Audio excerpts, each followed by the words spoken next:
সম্প্রতি ভারত ও পাকিস্তানের সীমান্তে উত্তেজনা বৃদ্ধি পাওয়ার পর সাবেক মার্কিন প্রেসিডেন্ট ডোনাল্ড ট্রাম্প একটি বিবৃতিতে জানিয়েছেন, দুই দেশের সাম্প্রতিক সংঘাতে অন্তত ৮টি যুদ্ধবিমান বিধ্বস্ত হয়েছে।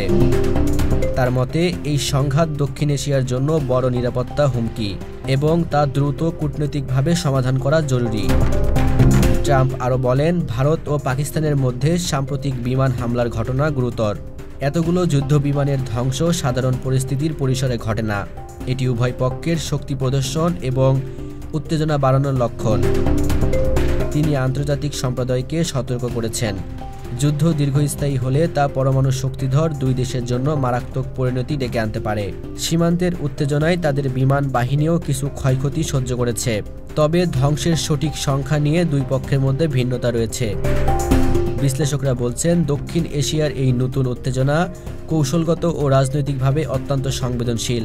বিধ্বস্ত যুদ্ধবিমানের সংখ্যা যতই হোক না কেন, এটি উভয় দেশের সামরিক সক্ষমতা এবং কৌশলগত পরিকল্পনার ওপর প্রশ্ন তোলে। পাশাপাশি সাধারণ মানুষ ও সীমান্তবর্তী এলাকায় নিরাপত্তাহীনতায় ভুগছে। ট্রাম্পের বক্তব্যের পর আন্তর্জাতিক সম্প্রদায় উদ্বেগ প্রকাশ করেছে।